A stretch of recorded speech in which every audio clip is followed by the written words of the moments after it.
Toda a Grande Guerra em 22 minutos. Uma guerra que colocaria fim a todas as guerras.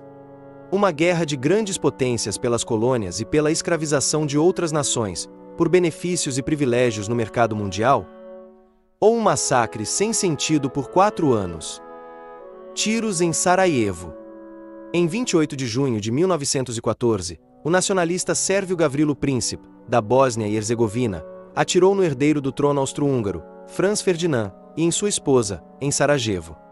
Esse assassinato acendeu o pavio da bomba que explodiu toda a Europa e destruiu 4 impérios. Mas por quê? Ele fez isso porque, 6 anos antes, em 1908, a Áustria-Hungria anexou sua terra natal, algo que não agradou nem a Príncipe nem a todos os sérvios locais.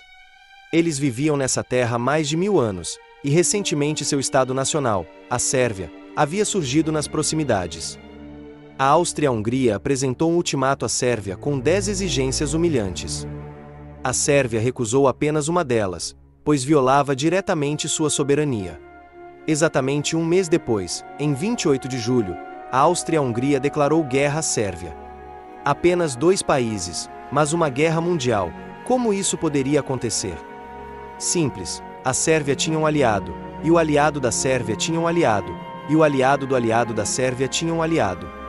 Bem, a Áustria-Hungria também tinha um aliado. O mundo em guerra. Em poucos anos, já eram 2 dúzias de países lutando por terra, mar e, pela primeira vez na história, no ar e debaixo d'água. Considerando as colônias, todos os continentes, exceto a Antártica, participaram da guerra. Então, a Áustria-Hungria foi a culpada por tudo? Mesmo antes da anexação da Bósnia e Herzegovina, a Áustria-Hungria já era chamada de colcha de retalhos da Europa.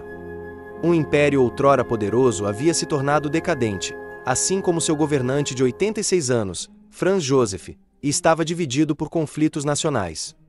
Além dos austríacos e húngaros, a população do império incluía ucranianos ocidentais, romenos, tchecos, poloneses, italianos, eslovacos, croatas, bósnios, eslovenos, montenegrinos, rusins e agora, também sérvios. Porque decidiu declarar guerra à Sérvia sabendo que a Rússia a apoiaria, e que a Rússia tinha uma aliança com a França, que, por sua vez, tinha uma aliança com a maior potência do mundo, a Grã-Bretanha? O papel da Alemanha. Economicamente, os Estados Unidos já estavam à frente do resto do mundo, mas ainda não tinham um exército forte, uma indústria militar robusta ou uma marinha poderosa. O Império Alemão não se opunha a uma nova redistribuição do mundo. A possibilidade de iniciar uma guerra grande, mas curta, não parecia assustadora para o Kaiser Guilherme II. Os alemães estavam confiantes em suas capacidades e apoiavam qualquer ação austríaca contra a Sérvia, desde que fosse resolvida rapidamente. Se algo saísse errado, contavam com o apoio da Itália, pois tinham a Tríplice Aliança, um por todos e todos por um. No início do século XX, a Alemanha era um gigante industrial que produzia quase tudo, como a China hoje, mas muito mais militarizada. Os alemães estavam gradualmente expulsando a Grã-Bretanha dos mercados europeus, que, por meio de sua frota e colônias, controlava o acesso a esses mercados. Mas a Alemanha possuía poucas colônias e a Grã-Bretanha, com sua marinha, poderia cortar o suprimento comercial alemão a qualquer momento. Por isso, a Alemanha foi a primeira a reequipar seu exército em 1914, com novos canhões de campo pesados, muitas metralhadoras e excelentes rifles Mauser. Estamos prontos, e quanto mais cedo, melhor para nós, escreveu o chefe do Estado-Maior do Império Alemão, Moltke, em 1º de junho de 1914. A França e a Grã-Bretanha. No início do século XX, a França havia retornado como uma grande potência, com um exército do mesmo tamanho que o alemão e uma indústria militar moderna. O francês ainda era a língua da comunicação internacional e, em 1904, a aliança entre França e Grã-Bretanha ficou conhecida como Entente Cordiale, ou simplesmente Entente. No início da guerra, os soldados franceses usavam calças vermelhas elegantes. Alertas de que esse uniforme os tornava mais vulneráveis do que as cores protetoras usadas por Rússia e Grã-Bretanha foram ignorados, sob o argumento de que o resultado da guerra seria decidido pelo Elan Vital, um avanço massivo de tropas inspiradas, e que se esconder era covardia. A Grã-Bretanha, após a Guerra da Crimeia, preferiu se manter afastada dos conflitos europeus, focando em suas colônias e em sua própria expansão. Mas, após uma difícil guerra contra os boeres na África do Sul, os britânicos perceberam que seu exército, ao contrário de sua poderosa marinha, não estava preparado para uma guerra moderna. Então, começaram a se rearmar rapidamente e, mais importante, a buscar aliados. A Rússia. Na virada do século XIX para o XX, a situação na Rússia era ambígua. Em 25 anos, sua economia havia dobrado, e a indústria lidava bem com bens de consumo, mas estava completamente despreparada para a produção militar em larga escala. Nos 20 anos anteriores à guerra, todas as outras potências aumentaram sua produção militar pelo menos 2 vezes, enquanto a Rússia só conseguiu um aumento de 20%. Para a Rússia, não fazia sentido se envolver na guerra, pois não tinha interesses diretos de conquista ou colonização. Suas únicas motivações eram a defesa da Sérvia e o equilíbrio de poder na Europa. A população não está preparada para uma guerra prolongada, a oposição à monarquia é instável, o rearmamento do exército acabou de começar. O czar aprovou um grande programa de rearmamento em outubro de 1913, mas antes disso simplesmente não havia dinheiro para isso. Mas agora, o arquiduque foi assassinado, a Sérvia não aceitou o ultimato da Áustria-Hungria, a Áustria-Hungria declara guerra em 28 de julho e desloca tropas para a fronteira. Em resposta, a Rússia anuncia uma mobilização total, convocando todos os reservistas e recrutas. Alemanha e França fazem o mesmo. Esperanças frustradas. Em todos os países há um aumento patriótico sem precedentes, todos estão convencidos de que estamos certos, eles estão errados, nós venceremos, eles perderão. Os jornais se esgotam em questão de minutos, há enormes filas nos pontos de mobilização. São Petersburgo é renomeada para Petrogrado, restaurantes removem pratos alemães do menu. A Alemanha decide agir primeiro. O Estado-Maior alemão tem certeza de que a Rússia, devido ao seu grande tamanho e estradas ruins, levará pelo menos 6 semanas para se mobilizar. Erro número 1. Nesse tempo, a Alemanha planeja derrotar a França e depois voltar-se contra a Rússia. Além disso, os alemães não pretendem atacar as fortificações na fronteira francesa, mas sim passar pela Bélgica neutra sem grande resistência. Erro número 2. A Alemanha contava com a neutralidade da Grã-Bretanha ou, na pior das hipóteses, com um bloqueio naval. E a Grã-Bretanha lhe deu motivos para pensar assim ao não anunciar mobilização no final de julho e fazer uma pausa. Erro número 3. Tropas alemãs avançam por Luxemburgo até a Bélgica, onde encontram uma resistência inesperadamente feroz dos guerrilheiros locais. As ações do exército alemão, irritado com esse atraso na Bélgica, foram marcadas pela crueldade e imediatamente divulgadas na imprensa britânica como atrocidades dos bárbaros hunos. Os franceses realmente não esperavam que os alemães avançassem tão ao norte. Seus planos previam um ataque próprio à Alemanha pelo sul e a reconquista da Alsácia e Lorena. Os britânicos, após uma pausa estratégica, desembarcam na Bélgica, acreditando que teriam uma luta fácil, que reuniriam forças e apoiariam os franceses em sua ofensiva vitoriosa. A Rússia planejava avançar rapidamente em toda a frente, forçando os alemães a retirar tropas do oeste, por fim, perderem pouco tempo. Nenhum plano estava destinado a se concretizar. A Rússia começou a avançar na Prússia Oriental não em 6 semanas, como os alemães pensavam, mas em 2. Além disso, o exército venceu a primeira grande batalha em Gumbinnen, forçando as forças superiores dos alemães a recuar, ao mesmo tempo em que derrotava a Áustria-Hungria na Galícia. Os franceses fracassaram em sua ofensiva no sul e mal conseguiram transferir tropas para Paris.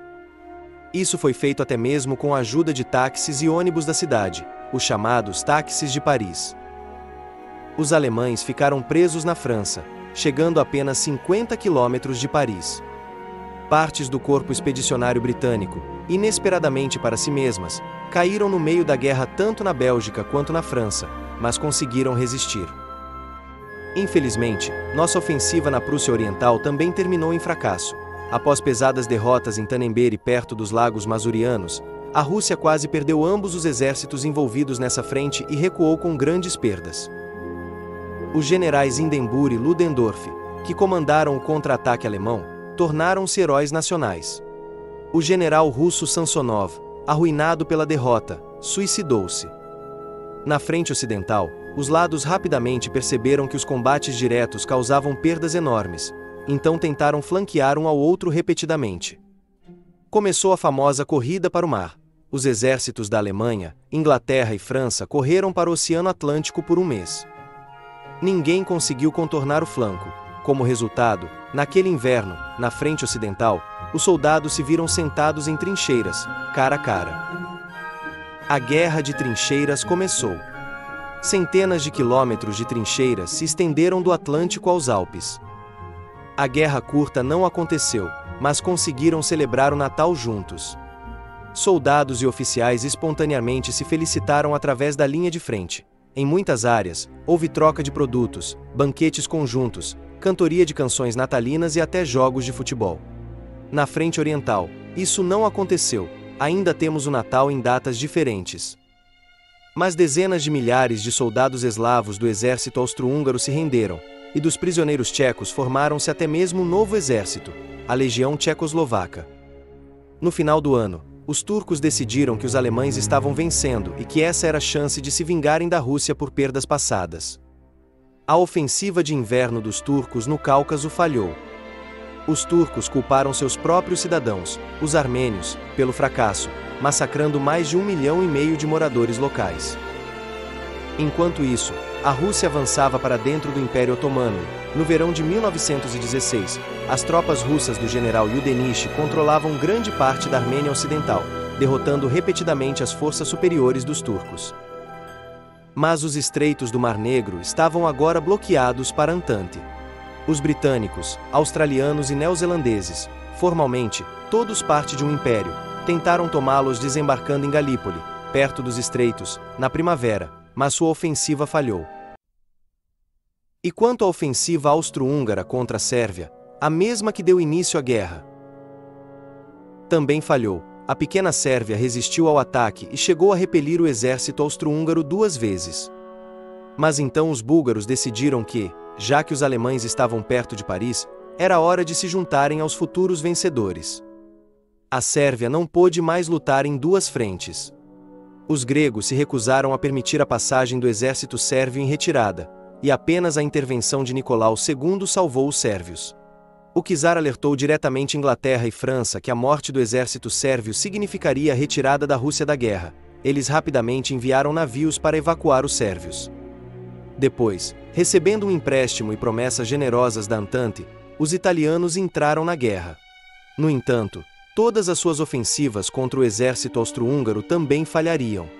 O ano de 1915 passou sem mudanças na frente ocidental. Ambos os lados tentaram romper as posições um do outro de diferentes maneiras, realizaram bombardeios massivos de artilharia, cavaram túneis onde colocaram toneladas de explosivos e envenenaram o inimigo com gás lacrimogênio.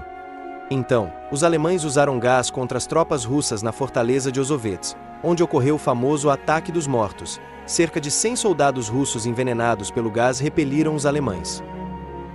Logo, outros países começaram a usar gases venenosos, incluindo a Rússia, onde, aliás, em 1915 foi projetada a máscara de gás mais avançada, estabelecendo padrões para as décadas seguintes. No entanto, todas as poucas colônias da Alemanha na África e no Pacífico foram gradualmente tomadas, e a frota britânica cortou qualquer comércio para eles. Em resposta, os alemães iniciaram uma guerra submarina bem-sucedida, mas acidentalmente afundaram o transatlântico americano Lusitânia. A Alemanha não desejava lutar contra os Estados Unidos também e interrompeu as ações de seus submarinos. Já que não estava funcionando no oeste, tentariam no leste, decidiu o Estado-Maior alemão, e lá, em 1915, começou uma ofensiva em larga escala. O exército russo carecia gravemente de quase tudo: projéteis, balas, rifles, mas, principalmente, artilharia pesada. A indústria não conseguia fornecer esses equipamentos, e as perdas materiais se tornavam cada vez mais difíceis de compensar, fazendo com que as forças russas abandonassem toda a Polônia após várias batalhas. Neste momento difícil, Nicolau II decidiu liderar pessoalmente o exército. Essa decisão é considerada por muitos como fatal para o futuro da monarquia. Em 1916, os alemães decidiram atacar novamente com todas as forças na França, acreditando que a Rússia demoraria a se recuperar das derrotas, mas seus próprios recursos estavam cada vez menores. O bloqueio naval levou à introdução de racionamento de alimentos, e até mesmo o ferro velho teve que ser coletado do povo para ser derretido e transformado em canhões. Uma tentativa de romper o bloqueio com sua nova frota terminou na maior batalha naval, a Batalha da Jutlândia. Embora os britânicos tenham perdido mais navios, conseguiram manter o bloqueio. A ofensiva alemã mais poderosa perto de Verdun ficou conhecida como o Moedor de Carne de Verdun. 380 mil franceses e 340 mil alemães foram mortos. Mas o resultado foi que os exércitos permaneceram em suas posições anteriores. A Grã-Bretanha e a França pediram à Rússia que lançasse uma ofensiva no leste. A Rússia, no território da atual Bielorrússia e ao custo de grandes perdas, amarrou grandes forças alemãs. Os soldados do general Brusilov realizaram um famoso avanço no sul, destruindo o exército austro-húngaro. Aliás, essa ofensiva também foi realizada a pedido dos aliados, desta vez dos italianos. Os alemães transferiram tropas para o leste para salvar a Áustria e a Hungria, permitindo que os aliados mantivessem a linha de frente na Itália e lançassem uma ofensiva no rio Somme, na França, onde os britânicos usaram um novo tipo de equipamento em batalha, os tanques. Os sucessos da Rússia encorajaram a Romênia a se juntar à Entente, mas ela foi rapidamente derrotada. O país foi ocupado pelos alemães, que agora tinham acesso ao petróleo e suprimentos alimentares. 1917, o ano fatal. O ano de 1917 foi fatal para a Rússia. Enormes perdas, problemas de abastecimento e a perda de grande parte dos oficiais militares experientes levaram a uma queda drástica na disciplina do exército. A falta de munição foi superada com esforços gigantescos no início de 1917. Armas foram compradas no exterior e começaram a chegar pela nova ferrovia de Romanov-Murman, mas simplesmente não havia ninguém para substituir os comandantes experientes. Ao mesmo tempo, entre as fileiras mais baixas do exército imperial, começavam a surgir os generais mais bem-sucedidos da Segunda Guerra Mundial, Konstantin Rokossovski, Georges Zhukov e Ivan Konev. Em março de 1917, comitês de soldados surgiram nas unidades, discutindo as ordens de seus oficiais. Oficiais treinados às pressas tiveram que persuadir soldados treinados às pressas a avançarem em uma ofensiva mal planejada, mas milhões de ex-camponeses não queriam mais morrer, nem pelos sérvios, nem por Constantinopla, prometida à Rússia, nem pela fé, pelo czar ou pela pátria. Neste momento crítico, vários generais, incluindo os mais influentes, Brusilov e Alexeev, chefe do Estado-Maior, forçaram Nicolau II a abdicar. Duas revoluções e o fracasso da ofensiva de verão praticamente tiraram a Rússia da guerra. Faltava pouco mais de um ano para a vitória. Os bolcheviques, que chegaram ao poder com o slogan "Paz sem anexações ou indenizações", dificilmente seriam levados a sério em 1914. Mas, após o Decreto da Terra, o exército camponês estava se dissolvendo. Os soldados temiam perder a redistribuição das propriedades dos latifundiários. Os alemães avançavam sem resistência pelo território russo. Em 3 de março de 1918, a Rússia Soviética assinou o Tratado de Brest-Litovsk sob os termos alemães, perdendo os territórios da Polônia, dos Estados Bálticos, da Ucrânia, da Bielorrússia e da Finlândia. Esse tratado de paz, que Lenin chamou de obsceno, foi economicamente e moralmente mais pesado do que aquele que os aliados imporiam à Alemanha após a guerra. A guerra mundial continuava, a Entente perdia um aliado, mas ganhava outro, os Estados Unidos. Exaustos pelo bloqueio naval, os alemães retomaram a caça aos navios mercantes inimigos, incluindo os americanos. O presidente dos Estados Unidos, Woodrow Wilson, decidiu que era hora de intervir, e unidades americanas chegaram à Europa. A razão formal foi a tentativa alemã de convencer o México a atacar os Estados Unidos caso entrassem na guerra. A saída da Rússia deu esperança de vitória aos alemães no oeste, mas sua última grande ofensiva em 1918, a Operação Michael, fracassou. A Alemanha já não conseguia alimentar seus soldados na linha de frente, enquanto a Entente recebia centenas de milhares de soldados americanos bem equipados. A derrota da Alemanha e de seus aliados era apenas questão de tempo. Em novembro de 1918, começaram revoltas na Alemanha, e o novo governo persuadiu o imperador Guilherme II a abdicar, assim como aconteceu com Nicolau II na Rússia um ano antes. A Alemanha pediu a paz, e o armistício foi assinado em Compiègne, entrando em vigor às 11 horas do dia 11 de novembro de 1918. Em 28 de junho de 1919, 5 anos após o atentado de Sarajevo, o Tratado de Versalhes foi assinado. A Alemanha deveria pagar indenizações até a década de 1990, foi proibida de ter uma marinha significativa e perdeu 20% de seu território. O Tratado de Versalhes levou Hitler ao poder 15 anos depois. Ficou claro que a Alemanha buscaria vingança. O tratado não foi um verdadeiro acordo de paz, mas apenas uma trégua temporária. O retorno da Rússia como grande potência ainda era incerto.